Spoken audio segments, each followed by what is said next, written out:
የዛሬው ይለያል። ሩታ ማመን አቅቷታል። እጅግ ያልጠበቀችው ትልቅ ስጦታ ነው የተሰጣት፣ የገና ስጦታ። እሷም ወደ አዲስ አበባ መጥቷለች ማለት ነው። ውድ የተከበራችሁ ቤተሰቦቼ እንዴት ናችሁ? ደህና ናችሁ ወይ? ሁሉ ሰላም? እግዚአብሔር ይመስገን። እኔ ጋ ሁሉ ሰላም፣ ሁሉ መልካም ነው። እንግዲህ ዛሬ ሁላችሁም ያልጠበቃችሁት ያላሰባችሁት አብርሽ እንግዲህ ሩታን እጅግ አስደስቶ አቀባበል አድርጎላታል። እሷም ማመን አቅቷታል። የማሳያችሁ ይሆናል። ለዚህ ቤት አዲስ የሆናችሁ ሰብስክራይብ እና ላይክ ማድረጋችሁን እንዳትረሱ። ወደ ቪዲዮ እንገባለን።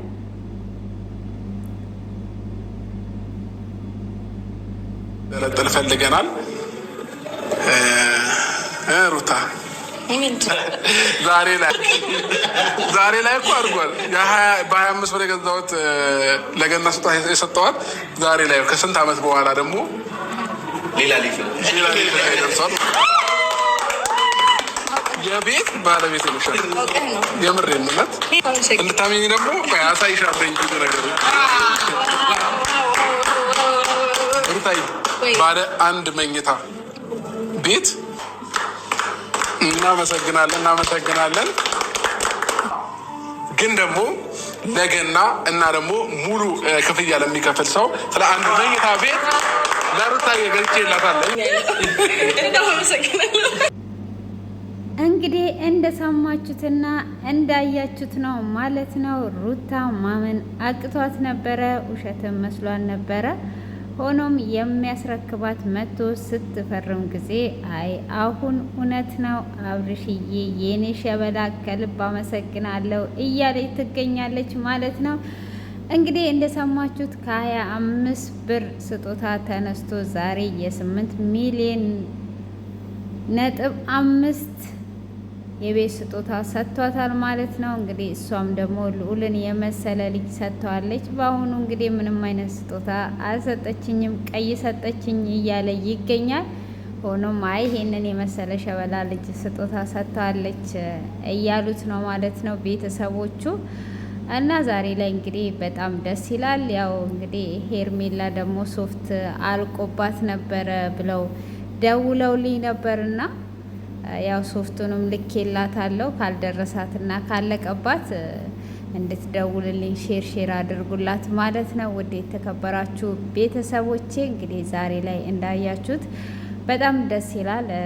በጣም ደስ የሚል ነበረ ራሱ አሰጣጡ ምናምን ልባቸውን አንጠልጥሎ። እኔ እንደውም ለእናተ ጭምር ስጦታ አለኝ እናተም ሰርፕራይዝ ትሆናላችሁ ሲል በቃ እንዴ አብርሽ በቃ ፕሊኔን ነው ፕሌን ወለንዴ ብዬ ብዬ ስጠብቅ ከዛም በኋላ በቃ ያስረዳችኋልና እናንተም ቤት መግዛት የምትፈልጉ በእኔ ከመጣችሁ ቅናሽ ያደርጉላችኋል ብሎ ማሳሰቢያ ሰጠን። የኛ ሰርፕራይዝ ደግሞ ይሄ ሆኖ ቀረ ማለት ነው። እንግዲህ ሩታ እንኳን ደስ አለሽ፣ እንኳን ወደ አዲስ አበባ መጣሽ። እንግዲህ እናቷ ደግሞ በደንብ ነው ያረሰቻት፣ ወፈር ደልደል ብላ ነው የመጣችውና በቃ አረሳረስ ነው ምንድን ነው የሚባለው ይሄ አማርኛ ምናምን ያንሰኛል አንዳንድ ቀን ማለት ነው። እና ያው የአማርኛ ማነስ ምንም ችግር የለውም፣ ዋና መግባባት ነው። እና ያው ይገባችኋል ብዬ አስባለሁ። ካልገባችሁ ደግሞ ኮሜንት ላይ አስቀምጡልኝ፣ እኔ በፈረንጅኛ ነግራችኋለሁ ማለት ነው። ምንም አይነት ችግር የለውም። ስለዚህ እንግዲህ እንዳያችሁት ሞቅ ደመቅ ሸብረቅረቅ ብለው ገናን አሳልፈዋል። እንግዲህ በዚህ አጋጣሚ ገና እንኳን አደረሳችሁ ለኢየሱስ ክርስቶስ የልደት መታሰቢያ በዓል ማለት ነው። መልካም በዓል ይሁንላችሁ ማለት ነው። እንግዲህ ያው ፈታ ዘና ብላችሁ በልባችሁ እንዳከበራችሁ ምንም አይነት ጥርጣሬ የለኝም። እኔ ያው እንደዛ አይነት ነው ማከብሮ ማለት ነው። እንግዲህ ወደፊት ደግሞ እንደ እግዚአብሔር ፍቃድ ያው ዘና ፈታ በልብስም እናከብራለን ማለት ነው። አሁን ያው በልብ ነው፣ ወደፊት ደግሞ በልብስና ያው በዘና ፈታ ነው ማለት ነው። ዘና ፈታ ማለት ነው። እንግዲህ ሩታን ምን ሲላት ነበረ?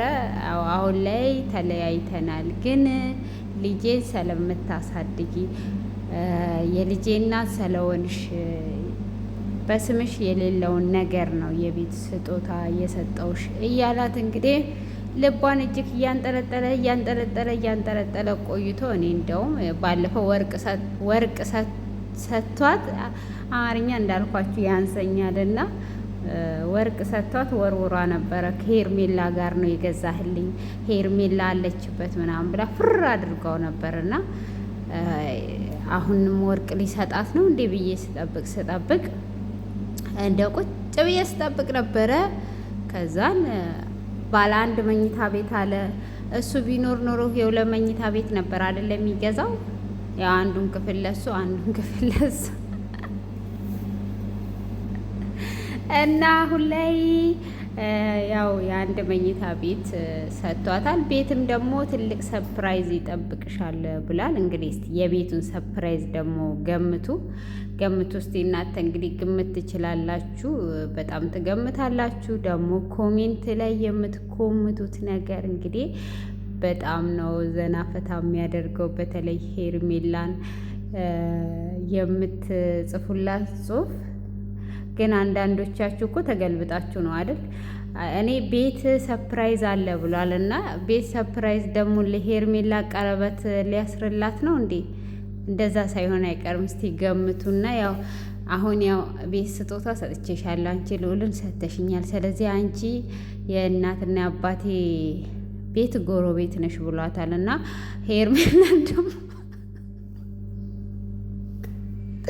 ሄርሜላን ደግሞ እዛው ቀለበት አድርጎላት በቃ እኔና ሄርሜላ ደግሞ የመጀመሪያው ቤት እንኖራለን ሊላት ይሆን እንዴ? እስቲ ግምታችሁን አስቀምጡና አልወጣችም ሄርሜላና ምንድን ነው ትልቅ ሰፕራይዝ ይጠብቅሻል ብሏታል ወይስ ያው የገንፎል ምናምን በልታ ጨርሳለች እና ምን አስቦ ነው እንደዛ ያላት? እና ያው ሩታም ከአንገቷ በላይ ነው ግን ያቀፈችው። ካያችሁት ስታቅፈው ከልቧ አይደለም ከአንገቷ በላይ ነው። ለምንድን ነው? በጣም ነው የጎዳት ማለት ነው። ወይኔ እህቴ ማለት ምንድን ነው የጎዳሽ ነገር? እኔ እኮ በመጀመሪያ ጊዜ ድራማ መስሎኝ ነበረ። ተከታታይ ሲመጣ እነጋሼም እነትዬም እነደመቁም ሲገቡበት በቃ እንትን መስሎኝ ነበረ ማለት ድራማ ተከታታይ ድራማ። እንደውም ያ ድራማ አድርጋችሁት ብትሄዱ በጣም ብዙ ተከታታይ ይኖራል። አይ እያወራችሁ እያለ እምዬ መዳብ ሀሳቤን ሰረቀችው ማለት ነው። ሀሳቤን ለመሰብሰብ እንግዲህ አሁን ትንሽ ሌላ ወሬ ላውራችሁ ማለት ነው። እስቲ በፋሲካ ነው ገና ነው አደለ? አሁን ያለንበት አመት በዓል ይመስለኛል ገና አደለ? ገና ነው። ስቀልዳችሁ ነው ደግሞ። ገናንም አመት በዓል አታውቅም እንዴ? ምን አይነት ፈረስ ናት እንዳትሉኝ ማለት ነው። ገና በዓል መሆኑን አውቃለሁ፣ ግን አውቄ ራሴ መሸወድ ስለፈለግኩ ነው። እንደኔ ራሳችሁ ሸውዱ ማለት ነው። እንደኔ ራሳችሁ መሸወድ አለባችሁ እንዴ። ገና መቼ ነው እያላችሁ አሁን ከኢትዮጵያ ደውለው ማለት ነው እንዴ ገና እኮ ደርሷል እንዴ መቼ ነው? እኔ እኮ አላውቅም መቼ ነው በሏቸው ማለት ነው። እንዴ ብር ሳትልኪልን ምንም ሳትይን ምናምን ካል ወይኔ ጉዴ ፈላ። ገና መቼ ነበረ?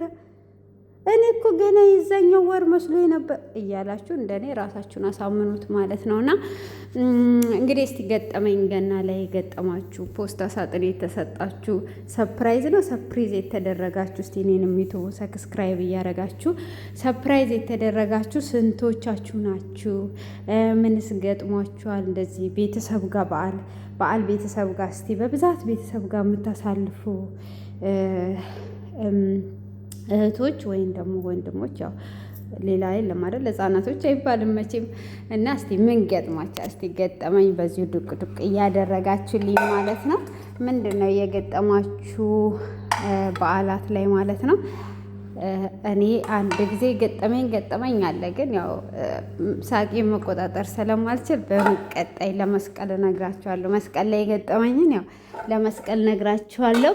እግዚአብሔር የዛ ሰው ይበለን።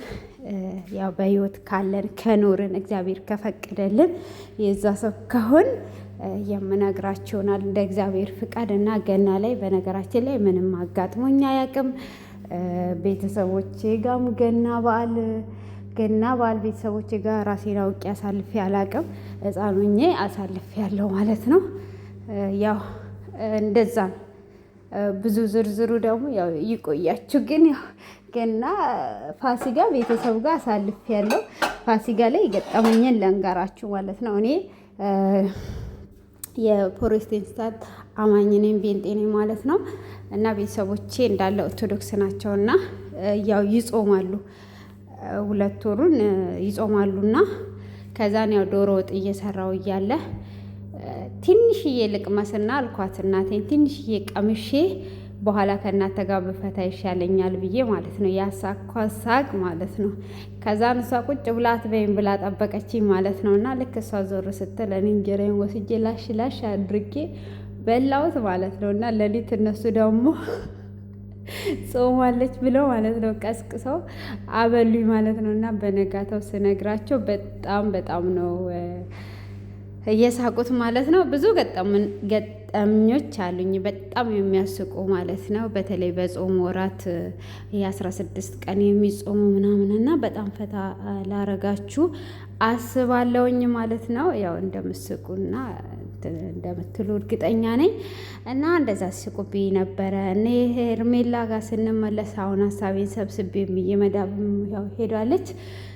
እና እንግዲህ ሄርሜላ ያው ትናንትና እንደነገርኳችሁ እንግዲህ በሰው ትዳር ጥልቅ ብሎ እርግጠኛ ነኝ ሩታና አብርሃም ተፋቱ እንጂ ያው ለሚዲያ ተፋተዋል።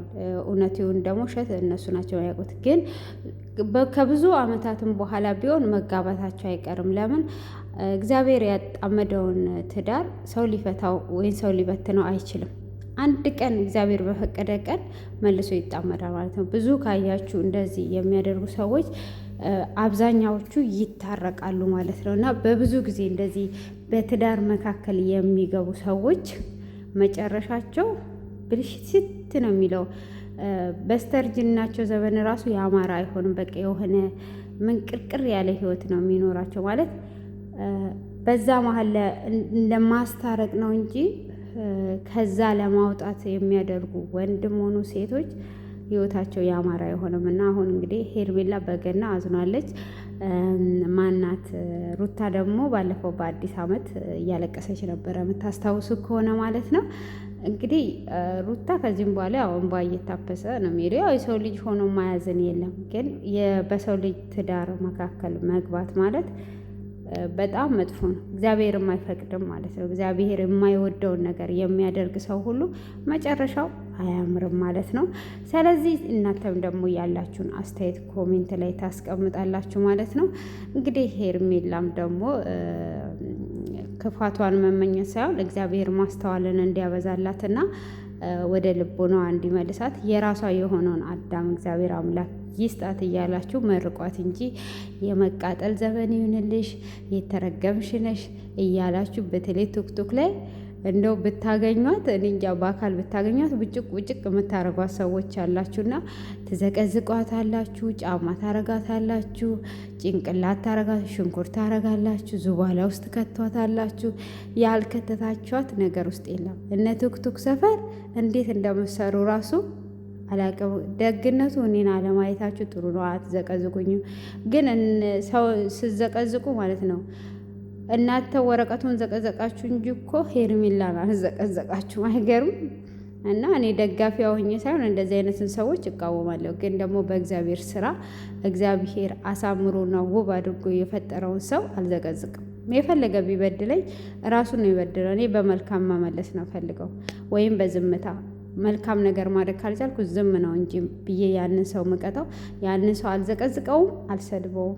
እግዚአብሔር እንደ ስራው ስለሚሰጠው ማለት ነው። እና የምዘቀዝቁ በእግዚአብሔር ስራ የምትገቡ ሰዎች እግዚአብሔር ይቅር ይበላችሁ። ማንንም የፈለገ ቢበድላችሁ ሰውን እንኳን ገሎ አይዘቀዘቅም። በቃ ማለት እግዚአብሔር የእጁን ይሰጠዋል። በሰዓቱና በቀኑ እጁን ይሰጠዋል። እና እናንተ ዘቅዛቂ አበጂ ሰውን እንደ መስራት ላይ እየገባችሁ ያላችሁ ሰዎች ያላችሁ እግዚአብሔር ልቦና ይስጣችሁ። እስከዚህን ሰዓትም ደግሞ በትዕግስት ስለተከታተላችሁኝ ከልብ እያመሰገንኩኝ ስለነበረን ቆይታ ከልብ አመሰግናለሁ። በድጋሚ በአዲስ ትምህርታዊ በሆነ ቪዲዮ እስክንገናኝ ድረስ መልካም ቆይታ እላችኋለሁ። ለቤቱ አዲስ የሆናችሁ እንግዲህ የደውል ምልክቷን ቀጭ እያደረጋችሁ ሰብስክራይብ አድርጋችሁ እኔንም ሰፕራይዝ አድርጉኝ ማለት ነው እና ከልብ አመሰግናለሁ። መልካም ገና ይሆንላችሁ። መልካም በዓል። እግዚአብሔር ልብ ይስጠን ለሁላችንም እያልኩኝ በወዲሁ ላይ ያያችኋለሁ። ባይ ባይ።